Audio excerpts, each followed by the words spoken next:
and welcome this International Women's Day. If there's one theme that is being talked about globally, it is that of equality, equal participation, equality in every sphere, every aspect, every profession. I'm joined by Anita Bhatia, UN Women Deputy Executive Director. She's joining me from New York. Thank you, Ms. Bhatia, for speaking to Republic TV. Let me straight up go to that report and especially those 5 key focal areas that you've focused on this time. Now, 2020 is a landmark year and the report reviews what has been done in the last 25 years. Now, one can't help but feel that the tone and the things said in the report are a little bit downcast. Now, I'd like to ask you, why is this, and have we not achieved enough? Hi, Shagarika. It's great to be with you today, and thank you for your really good question. You asked, why is the report's tone downcast? And I'll tell you why. It's because 25 years after the world got together in Beijing to declare that women's rights were human rights and human rights were women's rights, we have simply not seen enough progress on gender equality. It's as simple as that. There is not a single country in the world which has achieved gender equality.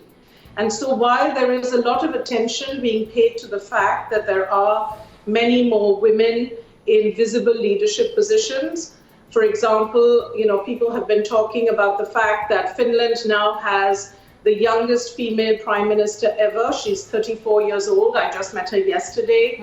People are talking about the fact that the head of the European Commission is a woman. We see women in leadership positions quite a lot.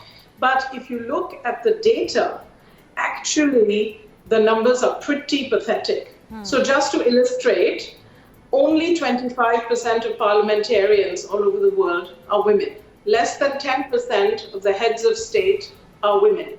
Less than 10% of the heads of government are women. And when you think that women make up 50% of the population, you have to ask yourself, how is this progress?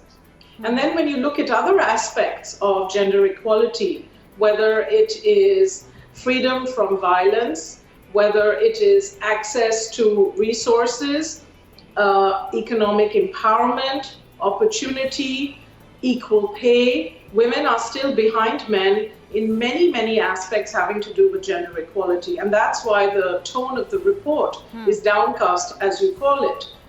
I mean, it's not to say that there hasn't been progress on some issues. Of course, there has been some progress when you look at what the world looked like 25 years ago.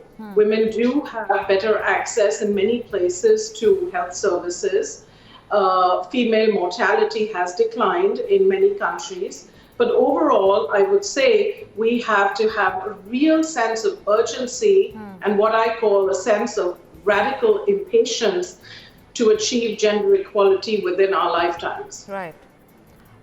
Taking off from where you just left, Ms. Bhatia, in the report you've also said that forward strides have been taken, but hard-won victories also have been rolled back in some way. Now, how do you try to ensure that something that has worked in one geography and one strata is replicated somewhere else? And also, can you also give us some examples of how, we have regressed? Yeah, so, UN Women is the global flagship entity working on gender equality and women's empowerment in the multilateral system. Our job is to implement SDG goal number 5, which is to achieve gender equality. So we have a really important role and we work in partnership. We don't do this by ourselves. We work in partnership with governments, with business, and with women's movements and civil society to ask governments to pass laws and to eliminate discriminatory laws and laws that discriminate against women in a variety of areas. So just to illustrate, you asked about, where am I seeing regression? And I'll tell you where we are seeing regression. One area where we're seeing a lot of regression is the whole area of bodily autonomy and sexual and reproductive rights. Things are being relitigated that we thought we could take for granted because these were hard-won rights. And yet, in many countries in the world, we are seeing the rise of extremely conservative parties who no longer want to allow a woman to choose what she can do with her body. So that's one area of clear regression. And in general, I would say our job is to make sure that we are holding governments accountable by asking them to ensure the highest possible standard when it comes to the legal framework for women's rights. So what we do is we work collectively and in partnership with governments to share best practices. We will take examples of laws that are good for women that have worked in one part of the world to another, and we will illustrate how this can be really beneficial for a country. So to illustrate on the issue of child marriage, we know now that ending child marriage can actually increase the size of an economy. The IMF has just come out with a report which shows that ending child marriage can actually add 1 percentage point to GDP. Now, with that kind of data at hand, which policymaker will not want to pass a law eliminating child marriage? Right. So where we have been able to successfully eliminate child marriage or laws, right, where we have been able to successfully pass laws eliminating child marriage, we would then take that example and go to another country and say, look, it was possible there, so why don't you try to do the same? Absolutely. A very, very valid point and a very powerful message there also coming in. Ms. Bhatia, since we are in India and since India is indisputably one of the 2 countries with the most number of women in the world and hence, you know, a country with maximum potential, why doesn't the report so much contain much mention of India? Well, first of all, it's a global report, right? And we are covering data from 170 countries. So it's not really possible in a global report of that nature to single out any one country, even if it is home to a very large number of women. What we're trying to do in this report and what we have done in this report is to look at data from all of these countries, harvest the key messages that are emerging, and then paint a picture of what it looks like globally. We do have country-level reports, which people can access if they're interested on the UN Women website. But I think the important thing is to be able to provide the world a holistic picture of how far we have come in the last 25 years. So how does UN Women work in India? In fact, you have an interface with the Indian government, and what has the reception been like when it comes to how UN Women you know, works in India? If you could, you know, highlight a few successes and failures. Sure, we're working very closely with the Government of India, and we're very proud of the partnership that we have with the Government of India. Smriti Irani is a very valued ally, and she has a very comprehensive agenda on gender equality, covering all aspects of gender equality and women's empowerment. So we are doing a number of different things in India. First and foremost, we work to support issues having to do with women's political participation. And that includes participation in decision-making, both at the local level and at the municipal level. And that's because we have a firm and well-researched belief that increasing the voice of women in decision-making, whether at the local level, at the community level, at the state level, is absolutely fundamental to better decisions. So we work on women's political participation. We work on women's economic empowerment because we believe that it is really important to give women access to more resources so that they can be full-fledged members of society and exercise their economic rights. And we work also with the government on different areas having to do with different priorities covering other aspects of gender equality and women's empowerment. Right. You spoke about women's, when it comes to women's participation, especially in leadership roles and political participation at both you know, local level. There are some initiatives of the Indian government. Some of the macro political statistics from India sound like, you know, they would have your approval, such as the opening of bank accounts for women, the construction of toilets, and the provision of subsidized liquefied petrol gas for cooking, as against rudimentary means that were being used earlier.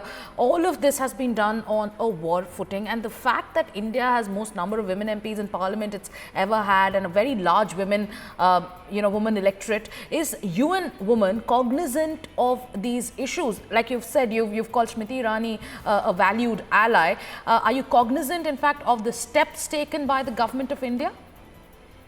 Yes, of course. And, I think what has been done in terms of reducing open defecation and building toilets is really, really important, because it is addressing some very basic needs that have been left unaddressed for a very long time. So, we really congratulate the government on the achievements with respect to open defecation and building of toilets.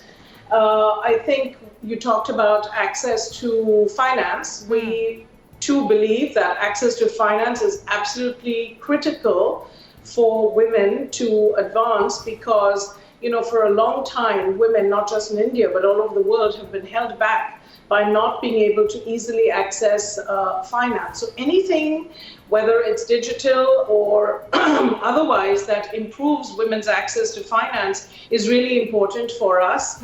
And we really welcome initiatives like that. And I should say one other thing.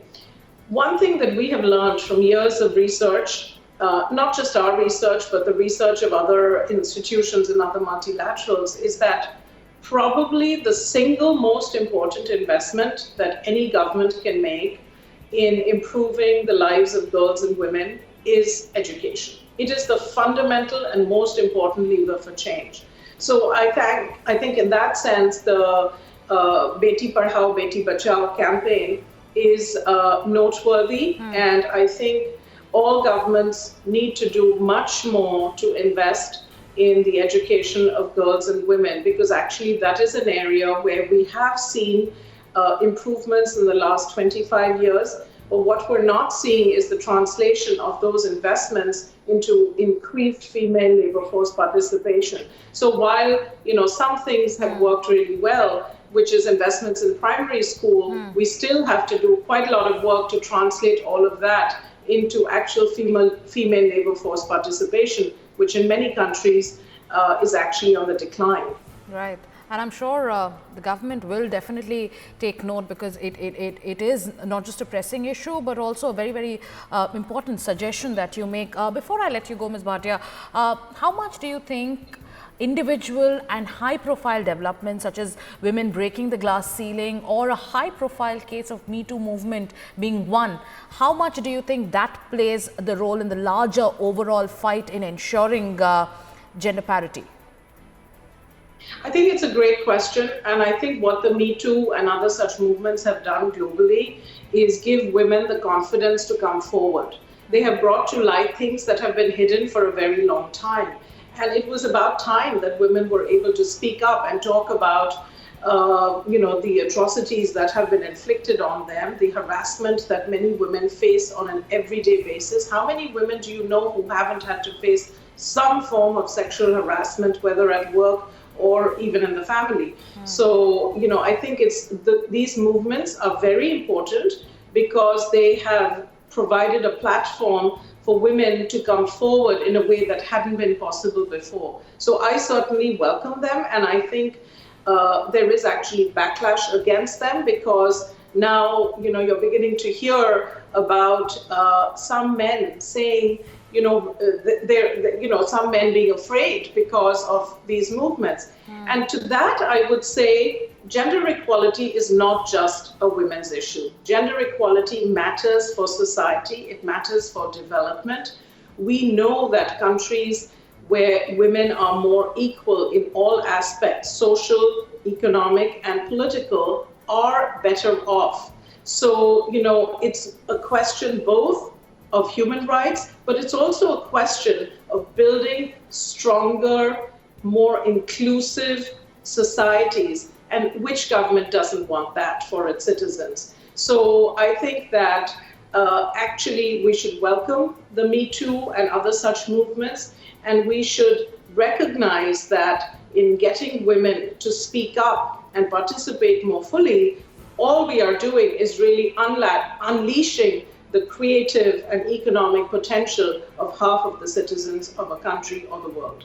Absolutely. And for me, I take away that one message that you just gave, that gender equality is not just a woman's issue. And with that message, thank you, Ms. Bhatia, for joining me on Republic TV. This is a special International Women's Day broadcast. You're very welcome, and my closing message would be gender equality can only succeed if it becomes a universal agenda. We need women and girls to fight for this, but we also need you, the men and boys, to be engaged with us to achieve this. Thank you. Thank you, Ms. Anita Bhatia, for joining us.